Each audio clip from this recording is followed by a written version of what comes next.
Abstraccionismo.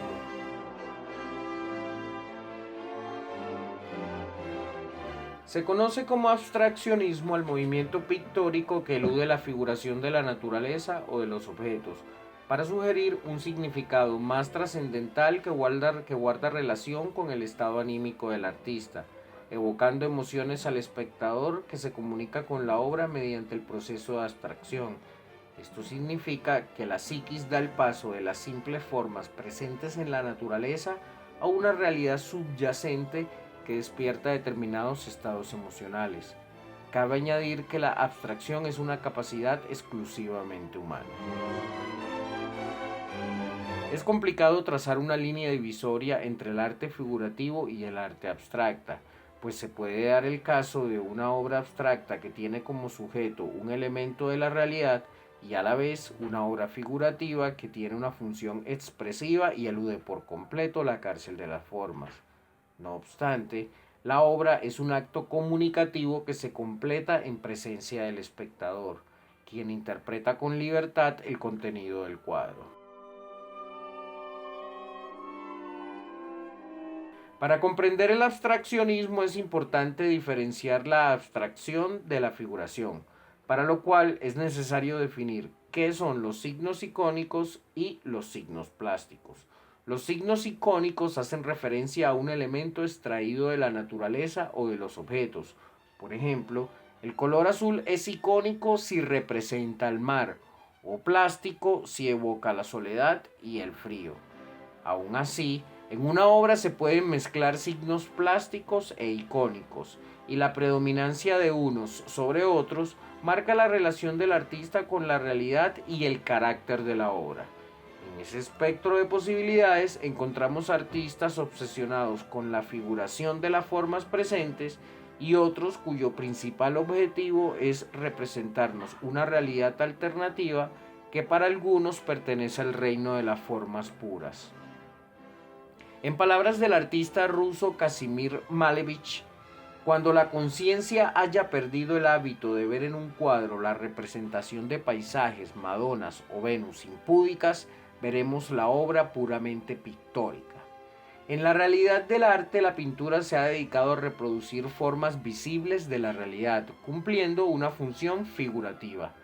Si bien algunos movimientos renacentistas como el romanticismo o el expresionismo ya venían desligándose de la representación de las cosas visibles de la realidad, no fue sino hasta en 1840 con la aparición de la fotografía que lograba retratar la realidad con todos sus detalles como el mejor de los artistas figurativos lo haría. Esto llevó a la pintura a centrarse en representar los estados emocionales del artista, sustituyendo así la imagen representativa por la abstracta. La primera pintura abstraccionista que se conoce data del año 1910. Se trata de una acuarela de Kandinsky que es considerada el ejemplo más temprano de arte abstracta. Para entender el genio y la obra de Kandinsky es necesario comprender el marco epistemológico por el cual se rige el artista. Contrario a las tendencias positivistas de su tiempo, donde el conocimiento se regía por la razón y la experimentación consolidando el método científico. Kandinsky, por el contrario, renegaba del positivismo que en su opinión le hacía mal a la creación artística, pues había un exceso de razón en su época que impedía la libre creación del artista. Si queremos encontrar los fundamentos de la obra de Kandinsky, tal vez lo más acertado sería mencionar a Rudolf Steiner, un filósofo austriaco cuya teosofía estaba enmarcada en el ocultismo. Por tal razón, la obra de Kandinsky está insuflada de misticismo. Su obra propone un viaje hacia la pureza de las formas no referenciales, como una realidad que subyace a esta donde están las formas puras, siendo el arte una ventana a través de la cual podemos apreciar lo espiritual. Es así como el artista es un hambriento de pan espiritual. Kandinsky inicia su labor artística a los 28 años. Antes de esto, era un funcionario público con una buena remuneración y perteneciente a una familia burguesa. Cuando niño aprendió a tocar el piano y el cello. siendo un apasionado por la música de academia, pero dedicado a labores burocráticas como forma de trabajo. No obstante, hay dos eventos que marcan un antes y un después en la vida de Kandinsky. Uno de ellos es asistir a un repertorio de Wagner, donde en palabras de Kandinsky las melodías se convertían en líneas furiosas que sobrepasaban el techo del teatro. Y un segundo evento fue presenciar una pintura de Monet llamada Les Pájaros, la cual le transmitió emociones que escapaban a la razón, pues a simple vista, la realidad que representaba esta pintura no significaba nada. Las casas ni siquiera son así, pero la emoción que transmite es sobrecogedora, y para Kandinsky es tal la influencia que dedica su vida a la labor artística hasta el final de sus días. Kandinsky cuenta con un don que pocos humanos poseen, que es el de la sinestesia. Esto quiere decir que, por ejemplo, Kandinsky puede oler el amarillo, ver figuras geométricas donde otros solo escuchan melodías, o escuchar las notas en el cielo tras una puesta de sol. Para Kandinsky, su libro Lo espiritual en el arte es un manual para que las personas normales puedan acercarse a una experiencia sinestésica mediante la abstracción. En el libro de Lo espiritual en el arte, Kandinsky expone la tesis de que existe una pirámide social donde el artista ocupa el sitio más alto de la cúspide, pero él se refiere al verdadero artista de vanguardia, aquel que es capaz de ver por encima de los otros seres humanos lo que está más allá, el arte del futuro. Es un artista por lo general incomprendido por su época y marginado, cuando no, algunas veces tratado de loco u opiómano. Pero este artista del futuro está solo porque se ha alejado de tierra firme y ve cosas que los demás no ven. Este artista entiende las necesidades espirituales de su época. En contraste, en la base de la pirámide están las masas, que no pueden ver más allá de los límites de la pirámide.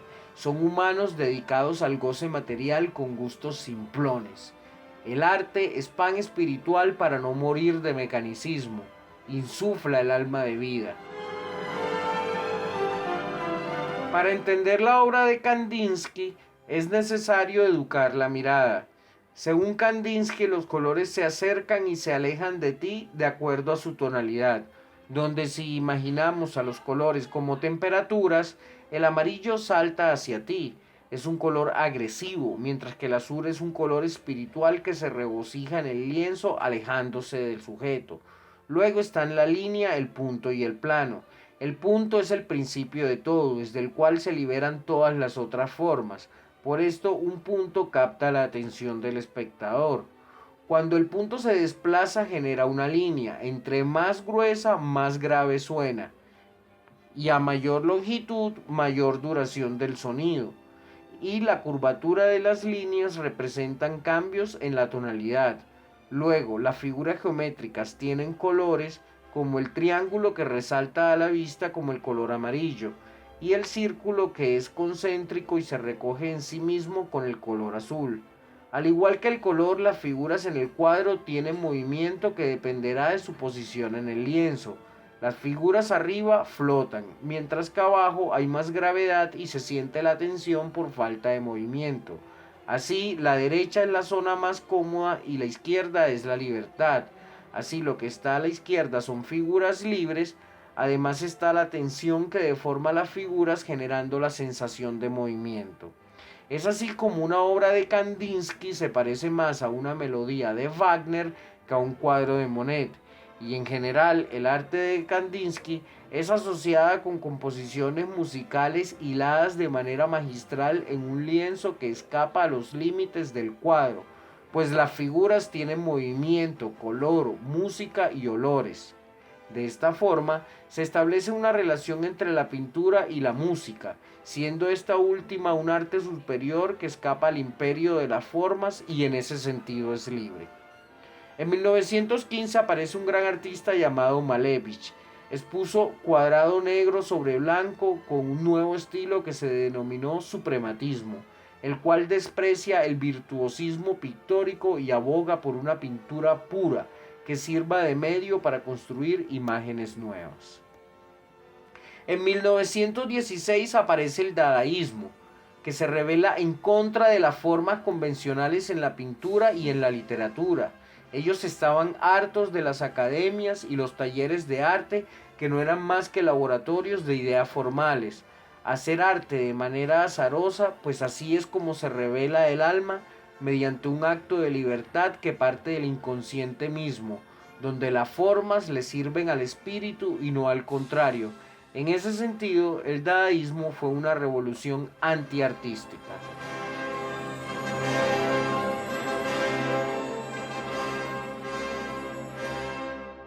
Después de la Segunda Guerra Mundial, las principales mentes del mundo migraron a Estados Unidos y los artistas a Nueva York. Fue allí donde el automatismo en forma de representación abstracta alcanza en Pollock su máxima expresión. Esto quiere decir que el arte debía ser un registro material de los impulsos que rigen la vida, y la pintura en sí misma es un acto de liberación que roza con lo performático. La primera obra de expresionismo abstracto data de 1947, año en que Polo realizó la primera pintura con una técnica llamada dripping, que se convirtió en su sello personal. Los expresionistas creen que pintar es un acto liberador que les permite sacar a la luz lo más oscuro de la existencia. El abstraccionismo, además de ser un ejercicio pictórico, es también un ejercicio de liberación que apela a una realidad subyacente más hermosa que esta realidad cotidiana, que en general suele ser plana y monótona. Sin embargo, el arte nos ha maravillado con su capacidad de crear mundos posibles, y no solo en la pintura, en particular la música es un acto de liberación que le permite al ser humano transportarse a estas realidades. De esta manera, la raza más oprimida por la historia creó la música libre por excelencia, el jazz. Y si hay una figura del jazz que represente los ideales de emancipación y abstraccionismo en su forma más pura, es menester remitirse a la figura de Charlie Parker, creador de una música vital y sin partituras, que fluye creando su propio cosmos, que nos transporta y nos envuelve sin límites reales. Es así como los músicos de jazz son el claro ejemplo del poder liberador del arte. Si pensamos en el cuento El perseguidor de Cortázar, notaremos no solo que es un sentido homenaje a Charlie Parker, sino que refleja la inconmensurable soledad a la que se ven advocados esos espíritus que están en la cúspide de la pirámide, esos artistas del futuro que mencionaba Kandinsky.